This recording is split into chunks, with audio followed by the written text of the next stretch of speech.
is up, everyone? This is the Jose Show. I hope everyone's having a fantastic Monday. I surely am, and we have a lot of hot tea to spill, so now let's get started. Now, let's start off with our lovely First Lady, Dr. Jill Biden. First Lady Dr. Jill Biden made a surprise trip to Ukraine on Sunday, which was yesterday, meeting with the First Lady of Ukraine, Olena Zelenska, and visiting with Ukrainian children who have been displaced by the ongoing war with Russia. Biden, who embarked on her trip to Eastern Europe on Thursday, crossed the border from Slovakia into southwestern Ukraine on Sunday afternoon for the unannounced visit to a public school in Uzhhorod that was converted into a temporary shelter, housing 163 Ukrainians, including 47 children. It was a rare visit by a U.S. First Lady into a war zone. The First Lady was greeted by Zelenska, who has not been seen in public since Russia launched its invasion of Ukraine on February 24, according to a U.S. official. The official said the two women have exchanged correspondence over the last few weeks. Now, this is what our First Lady got to say. I wanted to come on Mother's Day. We thought it was important to show the Ukrainian people that this war has to stop. And this war has been brutal, and that the people of the United States stand with the people of Ukraine. End quote. Zelensky called the visit by Biden a very courageous act, and she also got to say this. Because we understand what it takes for the U.S. First Lady to come here during a war when the military actions are taking place every day, where the air sirens are happening every day, even today, we all feel your support and we all feel the leadership of the U.S. President. But we would like to note that the Mother's Day is a very symbolic day for us because we also feel your love and support during such an important day. End quote. Biden and Zelensky held a private bilateral meeting for roughly 30 minutes, after which they met with Ukrainians who have been displaced from their homes and children who were making bears out of cardboard and tissue paper for their mothers. The First Lady returned to Slovakia after spending roughly 2 hours in Ukraine and spoke with President Joe Biden after the visit, according to Michael LaRosa, Biden's press secretary. LaRosa said Ukraine's Ambassador to the United States, Oksana Makarova, gave Biden a letter from Zelensky at the State of the Union in March, and for Ukraine's First Lady and sent another letter last month expressing concerns about the toll of the war on the mental health of children, troops, and families. Biden joins a growing number of top U.S. officials who have made secret visits to Ukraine in recent weeks. Secretary of State Antony Blinken and Defense Secretary Lloyd Austin traveled to the capital city of Kyiv in April, and a delegation of House Democrats led by House Speaker Nancy Pelosi made a secret trip to the capital last week and met with Ukrainian President Volodymyr Zelensky. Alright, so this is a pretty interesting topic. I think that it is very thoughtful that our First Lady went all the way to the Ukraine to visit the First Lady of the Ukraine, because I feel like right now is the time where they need our support the most, ladies and gentlemen. The Ukraine is not doing good at all. It is horrible right now with all of the disaster that's going on, all because of Putin. I feel like this war definitely needs to stop, and I feel like this war is definitely not just violent and awful, but also very unnecessary. Leave Ukraine alone. Leave Ukraine alone. Ukraine is supposed to be a independent, peaceful country. Okay? We do not need any violence at all. Okay? This is horrible. Now, what I also have to say about this is I really hope that Putin gets to be held accountable for what he's doing right now, because it's people like him that deserve to be punished for not just causing a war, but involving so many innocent lives, especially children out there that have been suffering through this whole entire situation.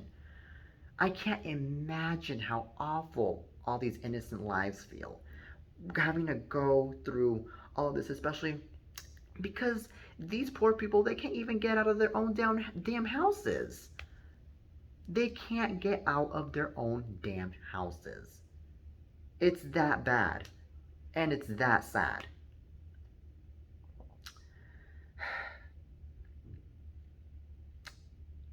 And my prayers definitely go out to Ukraine, big time. My prayers definitely go out to them. I just really hope that things really get better sooner or later. I really do. And it really feels like it to me that this war is literally going to be a non-stop war because of how awful things have been. And I personally feel like we as people, not only do we have to pray for this war to stop, but also a lot of people need to go out and donate. A lot of people need to go out and show support in person to all these people that are out in the Ukraine and show love, especially love to all these people. You know, not just the First Lady and the President, but us, the American people. That's how it should be, okay? That's how it should be.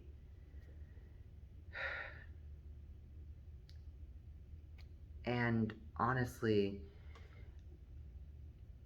we've gone through so much lately with the pandemic and with many other stuff. And now for this to happen, I mean, it feels like it's the end of the world. It really does. So, what I have to say is peace on earth and peace for everyone, especially for all the innocent Ukrainian people.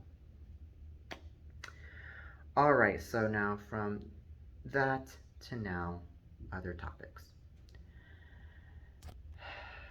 All right, so let's talk about Travis Scott. All right, so as we all know, Travis Scott got into a pretty controversial situation a few months ago with his concert over in Texas.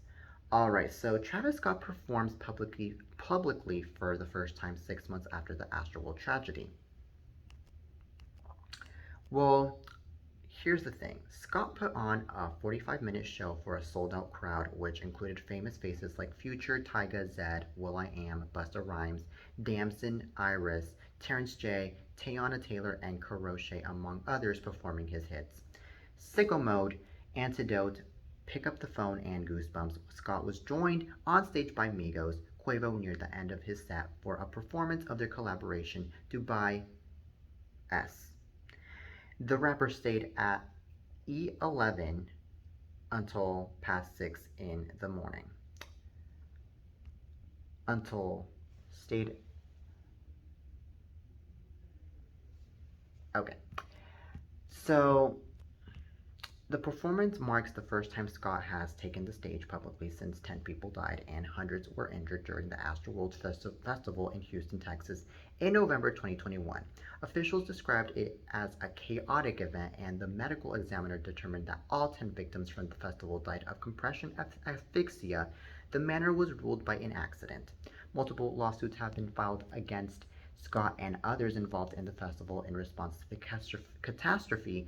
The rapper back in March announced Project Heal, a multi-tier initiative aimed at addressing the challenges facing today's youth when it comes to academic scholarships, mental health, resources, and event safety. Scott has performed more recently, but those performances have been at private events, like when he performed at Darren DeSancio and Richie Acvia's pre-Oscars party at a private home in Bel Air, California back in March. After his performance in Miami, Scott will be on the road for the Primavera Sound Festival. The event includes multiple stops around the globe, from Portugal and Los Angeles to Sao Paulo and Buenos Aires. The festival kicks off on June 2nd in Barcelona and winds down on November 13th. Scott is scheduled as the headliner, but only for the South American leg in Brazil, Chile, and Argentina. All right, so this is what I personally think. I personally think that, I mean, it's nice that Travis Scott is back to performing again and that he's back to, making his fans happy. But I personally feel like Travis Scott needs to really be careful with where he's performing and how many people are attending his concert. Because I mean, we do not want an incident like this again. We definitely don't want more people to die or to get injured again. You know, he already has been facing a lawsuit, and that's already ugly right there. and it's like $1 million lawsuit or a multi-million-dollar lawsuit, I think, if I'm not mistaken.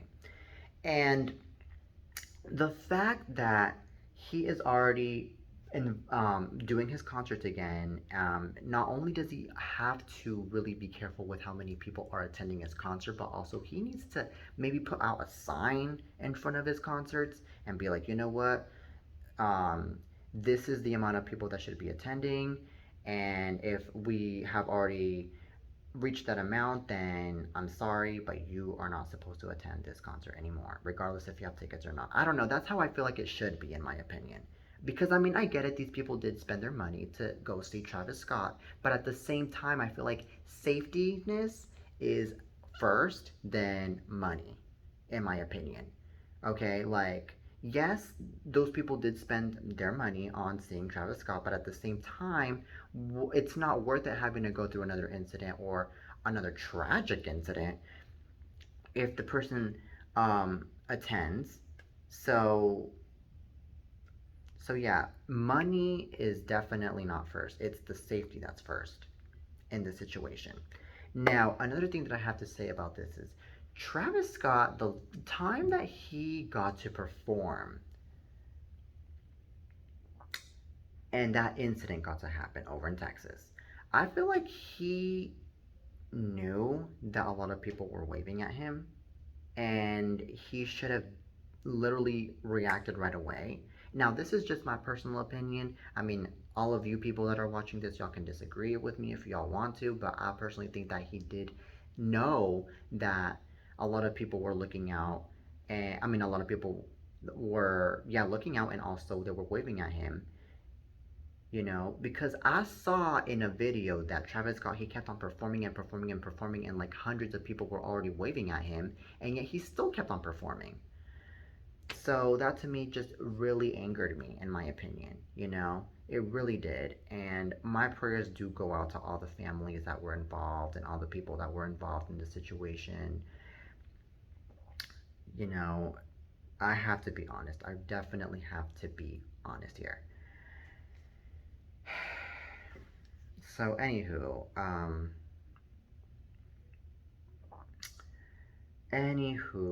my prayers go out to all of those involved, and that's all I have to say about this situation. All right. So now from Travis Scott to now more hot tea. So now let's start off. Now let's talk about John Travolta. All right. So John Travolta honors late wife Kelly Preston with video montage on Mother's Day. So John Travolta paid special tribute to his late wife Kelly Preston on Mother's Day, which happened to be yesterday. The 68-year-old actor shared a sweet video montage dedicated to his love. "We love and miss you, Kelly. Happy Mother's Day," he captioned the video. In the almost 5-minute clip, pictures of Travolta, Preston, and their children play. Many of the memories are of the couple from the early stages of their marriage. The video also included pictures of the pair with their children, Ella Blue, Benjamin, and their late son, Jet. Travolta's comments were filled with heart emojis by friends of the couple, including Debbie Mazar, Brittany Furrian, and Tina Knowles Lawson. So Ella22 also celebrated her mother on her respective Instagram account.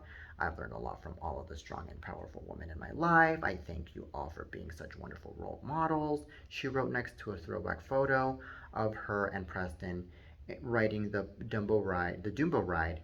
"I miss and love you, Mama. Happy Mother's Day to all of the wonderful moms out there." Um, so, okay, this is actually pretty saddening, in my personal opinion, that Kelly Preston passed away, and that now, unfortunately, her children are not able to celebrate Mother's Day with her this year. Because, I mean, first of all, a mother not only is part of your own life, but also your mother is the woman that gave you life.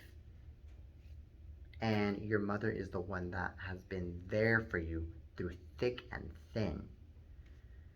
So that's the reason to why I feel like it's just very, very sad. And it's extremely sad, of course, that they were not able to celebrate Mother's Day with their own mom this year. And another thing that I have to say is the fact that she passed away from cancer is even more sad because cancer is horrible. Cancer has killed so many people. And unfortunately, cancer is sometimes not something that a lot of people can defeat. Sometimes it's just something that people get defeated from. And, it's something that, of course, none of us want, you know, either with a family member or with ourselves. And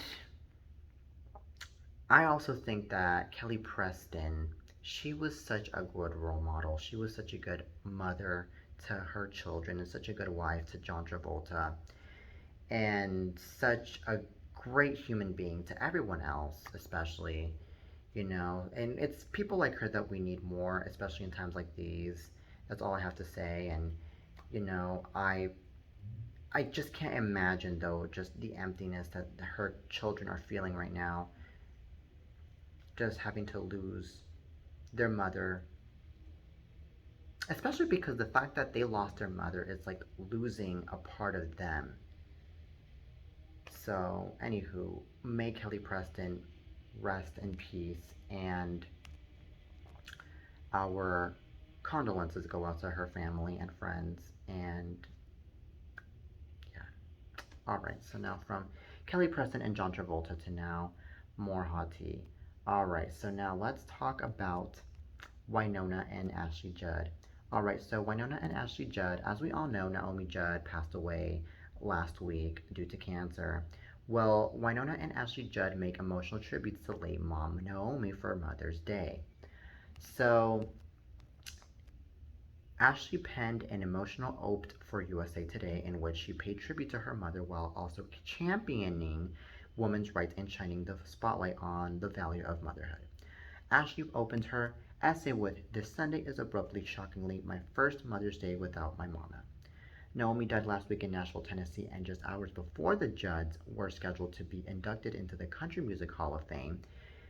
If it wasn't supposed to be this way, Ashley continues, "I was supposed to visit her on Sunday to give her a box of old fashioned candy, our family tradition. We are supposed to have sweet delight in each other's easy presence. Instead, I am unmoored by my heart is not only empty, but it is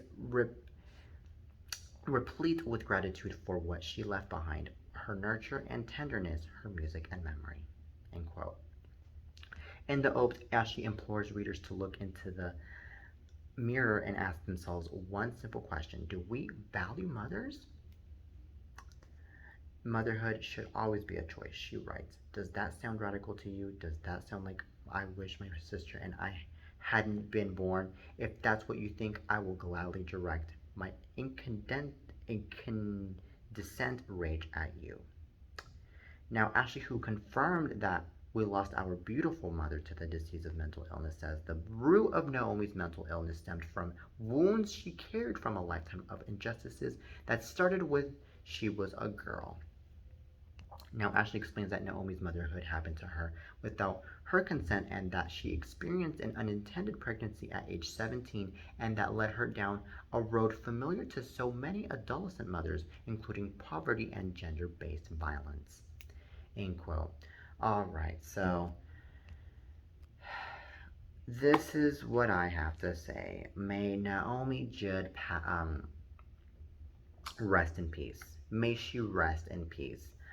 I think that she was an icon, she was a legend, and she will forever be remembered. And I also feel like the fact that her daughters are remembering her is, of course, something that, of course, a lot of us should expect because, I mean, who wouldn't be sad that, their own family member, especially their own mother, would pass away? Now, the fact that they opened up about the fact that as to why she passed away and as to why she was going through the mental illness that she was going through before she passed away is coming to show that that her daughters really wanted everyone to know what Naomi was going through and what she felt before passing away. So that way, a lot of us people, especially the fans, would understand what she was going through in order to, for the fans to,